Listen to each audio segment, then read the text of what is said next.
Ladies and gentlemen, we are now seeing the beginnings of another stage of human evolution.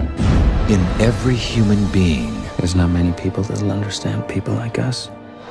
There exists the genetic code. You'll be safe here. What kind of place is this? You're not the only one with gifts. For mutation. The truth is, mutants are very real. And they are among us. We must know who they are, and above all, what they can do. A change is coming. Are you a God-fearing man, Senator? And those we fear. Magneto believes that a war is brewing between mutants and the rest of humanity. Will be all that can save us. If no one is equipped to oppose them, humanity's days could be over. You're a mutant. The whole world out there is full of people that hate and fear you, and you're wasting your time trying to protect them? You sure you're on the right side? I have made the first move. That is all they know. He could wipe out everyone in New York City. Logan, help us. Fight with us.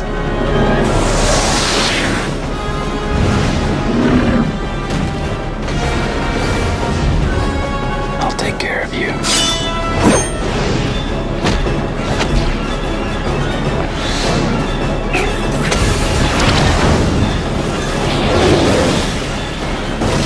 We are the future, not them. Settle this.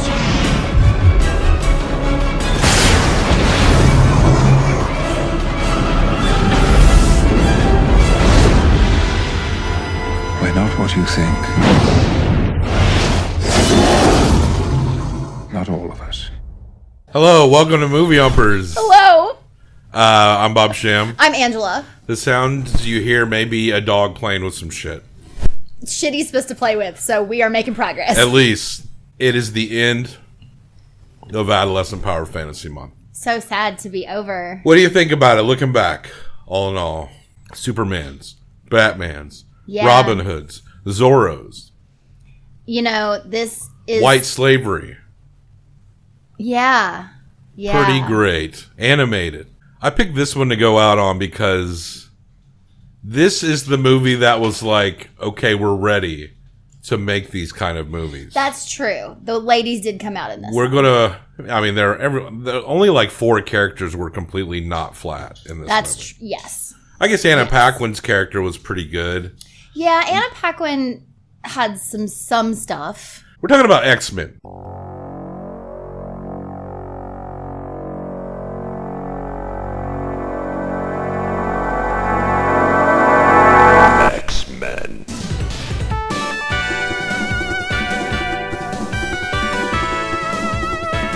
X-Men. 2000. And when this trailer was coming out at the time, This I was such a big deal. jack pumped for this shit. Finally. And it seemed like Spider-Man, which would come out a couple years later, felt like it was in pre-production forever. Yes. But X-Men came along and they handed it to this director who had a very well-regarded movie in The Unusual Suspects. We're talking about Bryan Singer. In retrospect, maybe should have looked at who the dude was hanging out with. Or what kind of person he was. Bryan Singer, don't worry about the sounds you hear, if you can hear them. Bryan Singer has had his own controversies, the same as Errol Flynn has had it, and Roman Polanski has had it. He has been accused of hooking up with underage boys, and his accuser has alluded to some kind of network in Hollywood in which boys and girls get passed around. And he's worked with Kevin Spacey in Superman Returns. Kevin Spacey has also been accused of Unusual Suspects. Yes, exactly. So they worked together. Apparently, some people, I might be getting them confused. Someone who accused Kevin Spacey ended up dead.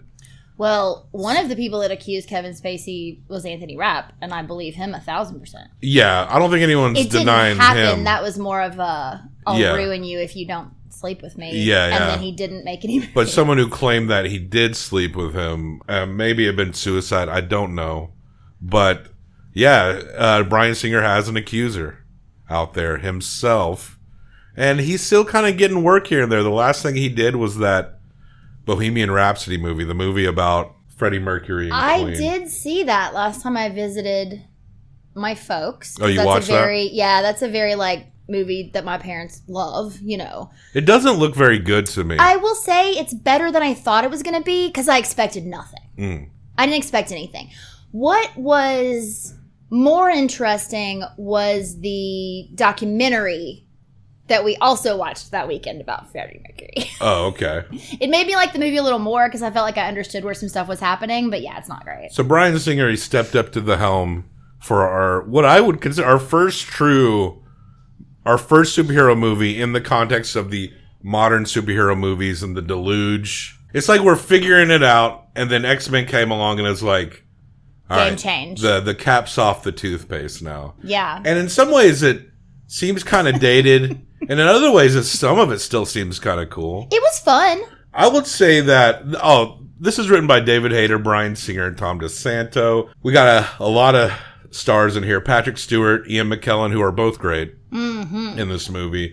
The best of the X-Men movies are the Magneto Professor X dynamic. They really are. And then you got Hugh Jackman, James Marsden, Anna Paquin, Halle Berry, Ray Park, Rebecca Romaine, who was married to John Stamos at the time, Famke Janssen, who played Jean Grey. Her name is the one I can never remember. Yeah. I haven't seen much of her in a while, but this shit came out, and this movie made like 3 times its budget, so it was certainly a big hit, and it really did spark the modern superhero wave that we have here.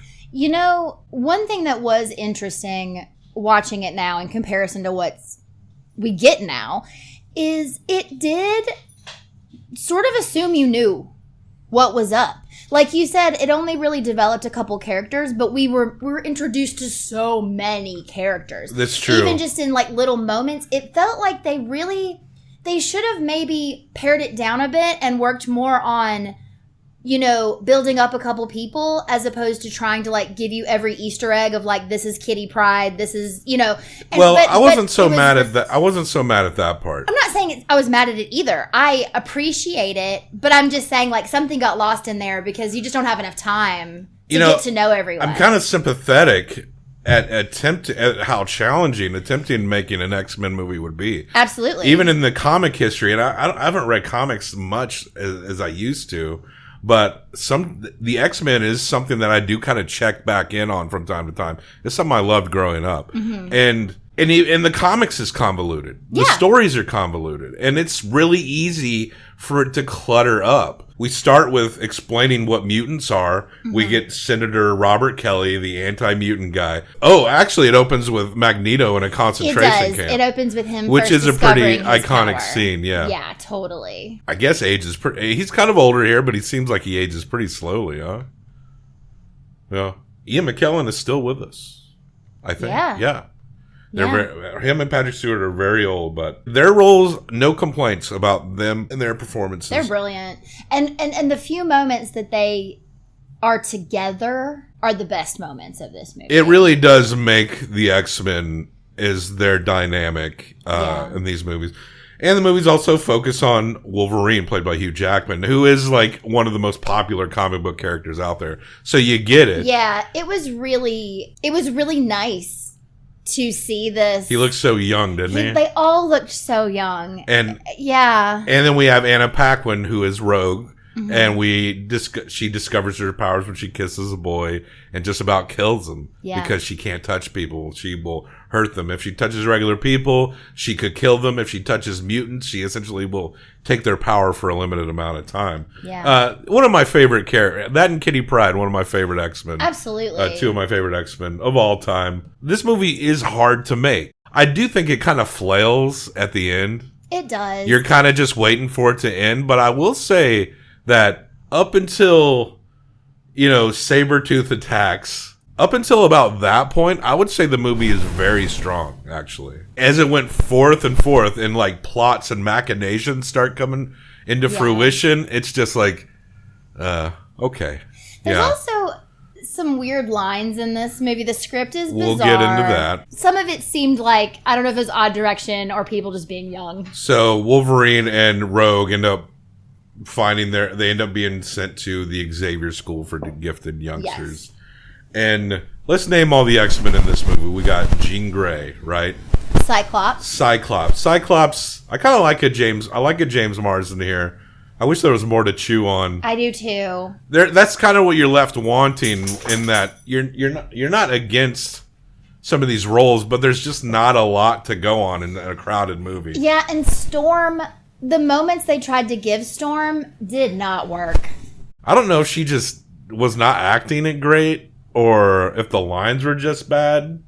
It seemed like her accent didn't come in until like halfway through the movie, and it's very faint. Very faint. So it's like, I don't know. I think I wanted her to just like make stronger decisions, maybe.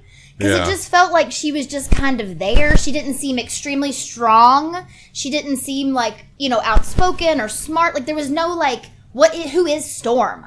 I don't know, a lady with white hair who makes storms. And they do play up the love triangle dynamic between Jean Grey and Cyclops. That is good in this movie. But that triangle is good. That is kind of where Jean Grey and Cyclops are the strongest here, in that when they play off that dynamic. But the only thing that makes it work is Wolverine. Because just Cyclops and Jean Grey alone, we don't even really see that. It's the Cyclops-Wolverine relationship, Wolverine-Jean Grey relationship that makes it so fucking interesting. It's really a Wolverine movie, for the most part, because the X-Men, it implies that they've been around, and that Wolverine comes along, and he brings them to the next level. I think it's really smart having that as the introduction. Now, Ian McKellen has the Brotherhood of Mutants, and that is Mystique, Toad, who is Ray Park, and Sabretooth, who is a wrestler named... And they are Taylor Maine, I believe. Yes. And they have zero personality. Yeah, it's there not is good. Nothing to chew on. It's not good. It's pretty bad. I think Ray Park does his physicality is because he's kind of good at that anyway. But there's just everything's flat. Magneto is carrying the whole mental weight of everything. I feel like they hired Ray Park because of what he could do, but then the way that they moved him around and stuff ended up being. It just didn't look great, especially in the end in the big fight sequence. The leaping did not look bad. The leaping had not come along quite as well at this point. Slow. Yeah. The tongue was gross, but it should have been. I mean, I'm glad it's not. It wasn't like a lot of CGI, like overt CGI. I definitely appreciated that, especially. So they're definitely on wires when they're like showing but it looked a little campy sometimes. So Magneto has a plan, and he kidnaps Senator Kelly, and his plan is to use his powers, which somehow help to send out this radiation that can turn regular people into mutants. Yeah.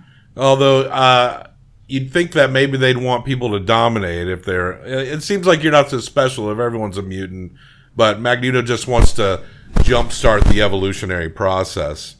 And if you're a mutant, you can't be against the mutants. Kelly gets washed over with this energy, and he turns into Liquid Man.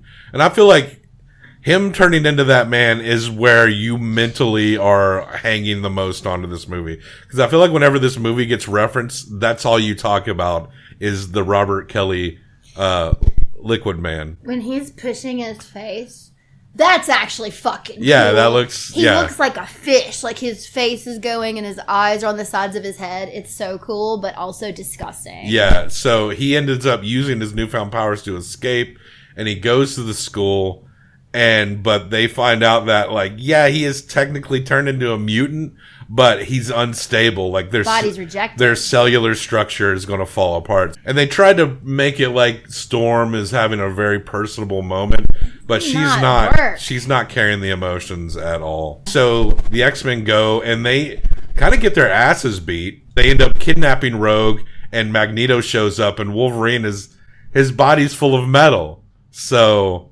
Oh, and they also sabotage Professor X's with the Cerebro machine by putting mutant cum in it, like strange mutant cum in the machine. Mutant cum is black. And it fucks him up. It's green. And it fucks him up, and then he zonks out. They thought that Magneto was after Wolverine, and they couldn't figure out why. But Magneto wasn't after Wolverine. After Rogue, because he wants Rogue to take his powers, and then he's going to put her in the machine, For some reason, only his powers can do this. It's because he's creating a magnetic radioactive field. Magnetic radiation. So this, I don't know. So this is when, things start to flail and you're kind of just... Movie science. You're kind of just... the movie's not terrible, but you're just kind of waiting for it to end at this point. And they have a big standoff at the Statue of Liberty. And that's when Storm has that classically bad line. Do you know what happens to a toad when it's struck by lightning?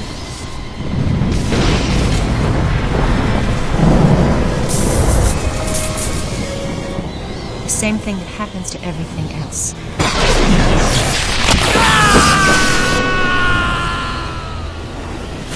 It wasn't that, we all look back and realize that was bad. When we watched this movie, even when we were complimenting it, we were like, that part was bad. Is it bad because it's a bad written line?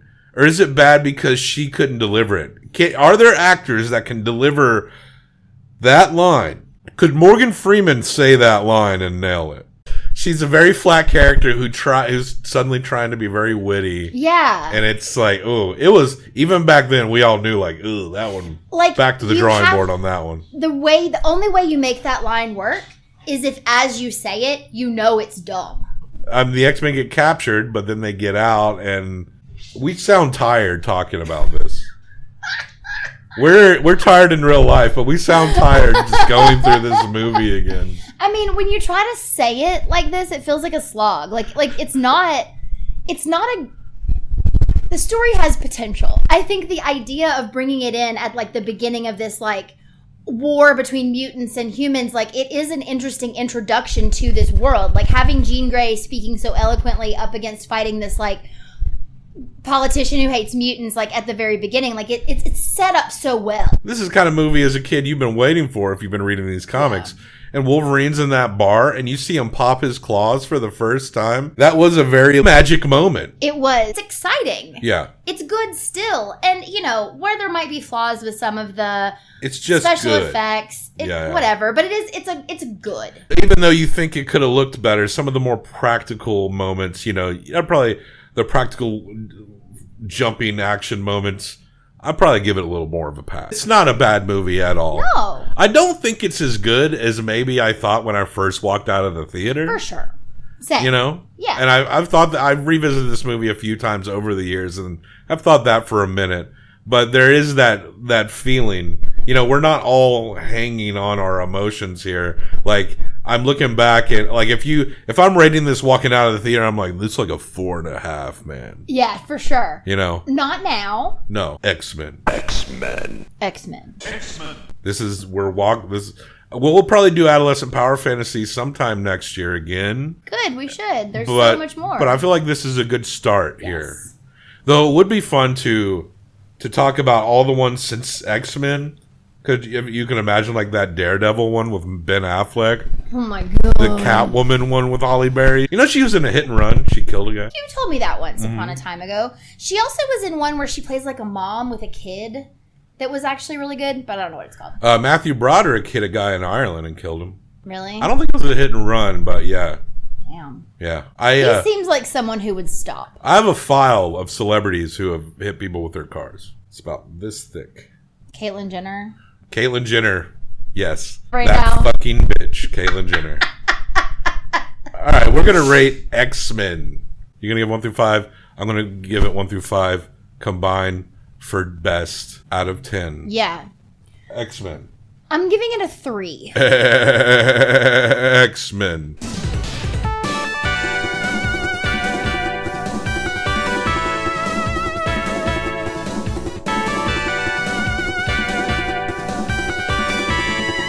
Three is not a bad score. It's above average. Yeah, I feel like it's a 3. Going lower than that doesn't feel right to me because it is so much fun and there is some really good moments. And for the time, they were doing some cool things. So 3 feels good. It seems like if we're not on the same page, then we're a quarter of a point off. Yeah. So I'm going to go a 3.25. Fair. X-Men is a 6.25. The X-Men franchise is this.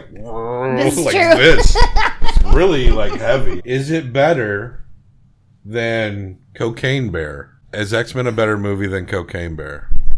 Is it better than Renfield? It's better than Renfield. It's better than Renfield. Look at it near the bottom there, number 20, our 20th best B tier movie, which will be shuffled around continuously, is X-Men, the 2000 Bryan Singer movie.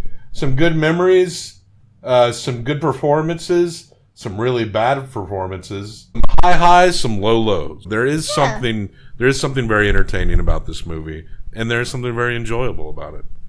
But check the show notes for links and other places to find us. Do you remember X-Men? Did you like it? If you were too young for it, did you watch it later? What did you think of it then? Like and subscribe. And Adolescent Power Fantasy is over. Friday, we start our brand new theme, The Asshole on Film. This is going to be a fun month. It's going to be a fun-ass month. All right, but thanks for listening. Death to all traitors.